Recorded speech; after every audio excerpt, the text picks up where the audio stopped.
여러분 안녕하십니까? 강신업 변호사입니다. 여러분, 반듯했던 사람이 있습니다. 근데 억울하게 죽어간 사람이 있습니다. 사실 자기 딴에는 끝까지 바르게 해보려고 노력을 했습니다. 하지만 중과부적이었습니다. 그리고 억울함을 호소하며 극단적인 선택을 했습니다. 김문기 씨 얘기입니다. 지금부터 빠르게 전해드리겠습니다. 소식을 전하기 앞서서 아직까지도 강신업TV 구독자가 아니신 분께서는 지금 구독 버튼을 눌러서 구독을 해주십시오. 더 좋은 방송으로 보답해드리겠습니다. 김문기 씨는 사실상 대장동 사업에서 어떻게든지 성남시에 도움이 되도록, 성남도시개발공사에 도움이 되도록 하려고 최선을 다했습니다. 김문기 씨는 성남도시개발공사의 개발 1처장이었습니다. 그때 본부장은 유동규였습니다. 이때 성남도시개발공사가 대장동을 개발하게 됐습니다. 그런데 대장동을 개발할 때 어떻게 개발할 것인가? 이거는 굉장히 민감한 문제였습니다. 그 전에는 민간이 100%를 개발한다고 또 했다가, 한때는 또 성남에서 100%를 개발한다고 했다가, 또 민관 합동 개발로 한다고 했다가 여러 번에 걸쳐서 이 대장동 개발을 두고 논란이 있어 왔습니다.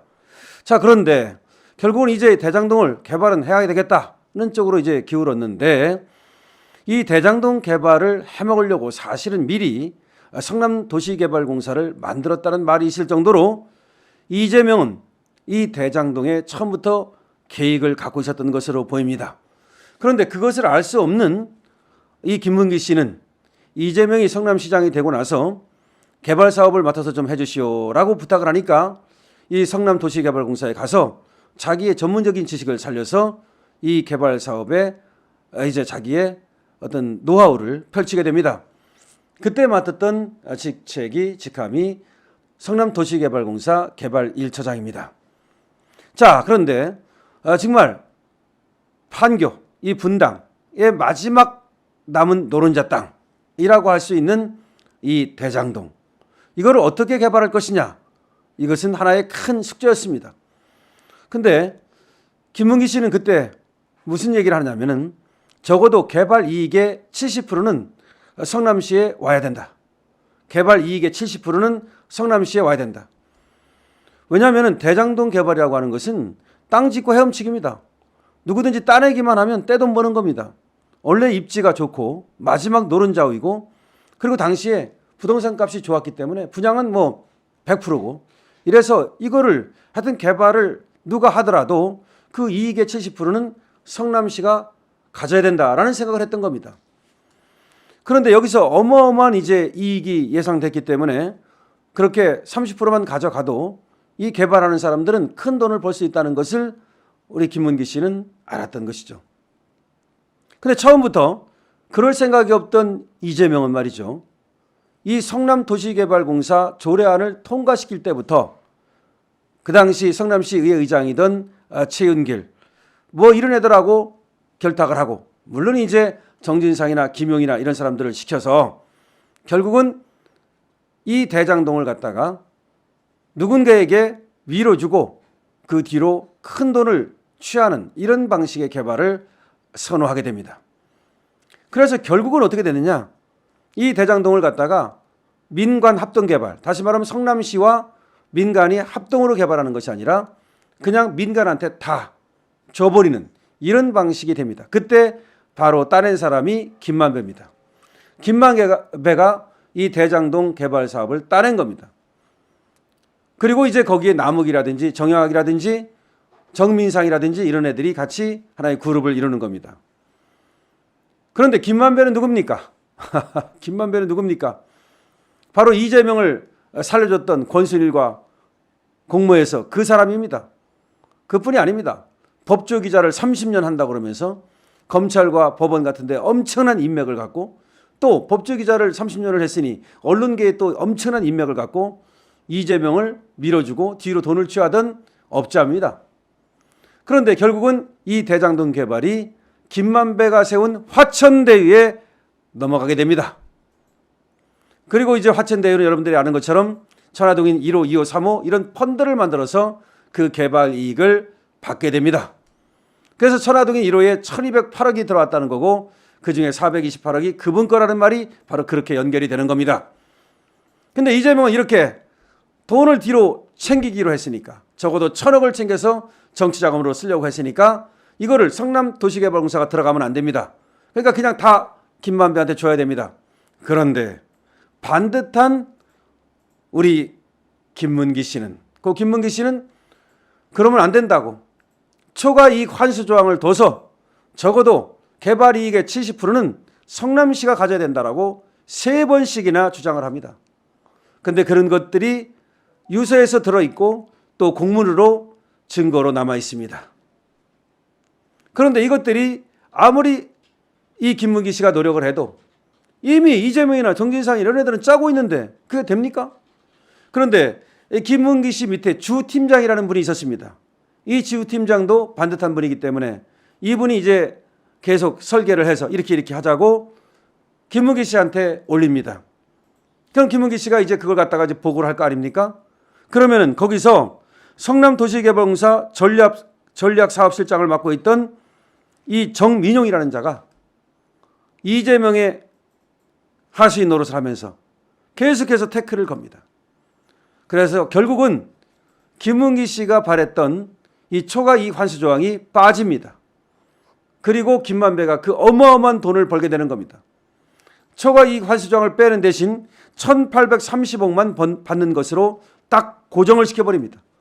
돈을 엄청나게 1조까지도 벌 수 있다고 예상이 됐는데 그냥 성남시는 1,830억만 먹고 나머지는 니들이 뭐 다 가져가라. 거기에 대해서 이재명은 그렇게 얘기합니다. 그 당시 성공할지도 못할지도 모르는데 만약에 크게 돈이 안 남을지도 모르는데 차라리 1,830억을 챙기는 게 낫지. 뭐하러 초과이익 환수 조항을 더 가지고서 위험을 감수하느냐. 말도 안 되는 얘기입니다. 이 주팀장이라든지 김문기 씨가 다 계산을 해서 이 돈이 얼마가 남을 것이고 그래서 얼마를 갖고 오고 이걸 예산을 했던 겁니다. 근데 이재명은 그걸 다 알면서도 말이죠. 그냥 우리는 이것만 먹겠다 하고 나머지를 전부 밀어줘 버린 겁니다. 심지어 화천대유 김만배한테 이 건설 이것만 밀어준 게 아니라 택지도 밀어준 것뿐만 아니라 일부는 말이죠. 이 화천대유가 직접 시행뿐만 아니라 시공까지 하도록 밀어준 겁니다. 그러니까 화천대유는 처음에는 말이죠. 이 성남시로부터 하나의 시행사로서 인허가를 땄지만 나중에는 시공까지 해가지고서 그 어마어마한 돈을 벌게 됐다는 것을 여러분들은 들었을 겁니다. 자, 그러면 지금 김문기 씨가 했던 대로 초과이익 환수 조항을 넣었더라면 얼마를 받을 수 있었느냐. 나중에 결론적으로 6,725억 원입니다. 이게 1조의 이익이 났습니다. 대장동 개발 사업에서 1조의 이익이 났습니다. 그 70%가 6,725억입니다. 그러면 요것만 6,725억은 성남시가 갖고 오고 나머지는 김만배가 가져가는데 6,725억을 성남시가 갖고 와도 김만배는 3천억이 남습니다. 그냥 가만히 앉아가지고 3천억이 남아요. 그러니까 70%를 갖고 오는 게 맞는 거죠.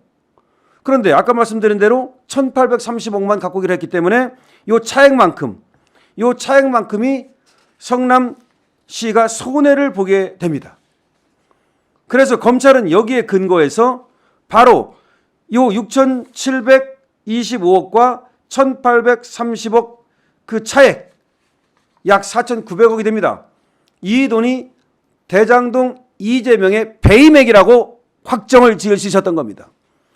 그러니까 검찰이 이재명이를 갖다가 대장동 배임죄로 걸어서 기소를 할 수 있었던 이유는 바로 이 김문기 씨가 초과이익 환수 조항을 넣자고 그렇게 주장을 했는데 끝까지 그걸 거부하고 안 넣음으로써 6,730억을 벌 걸, 6,725억을 벌 걸 1,830억밖에 못 벌었다. 그 차액만큼을 이재명 내놈 때문에 손해를 봤다.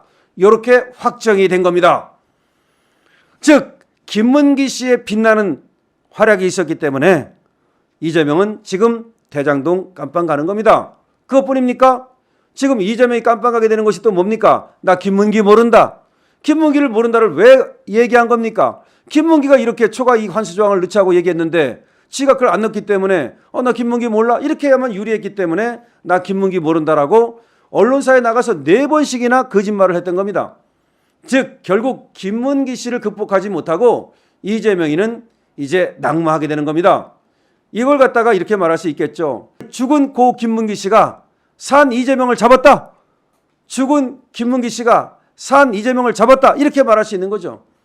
삼국지연에는 어떤 말이 나옵니까? 죽은 공명이 산 중달을 잡았다. 죽은 공명이 산 중달을 잡았다라는 말이 나옵니다. 마찬가지로 이번에는 우리 죽은 고 김문기 씨가 산 이재명을 잡았다라고 말할 수 있는 거죠. 자, 김문기 씨 정말 2장의 유서가 나중에 공개가 됐습니다. 유족들에 의해서. 그런데 거기에 너무나 억울하다는 얘기가 써 있습니다.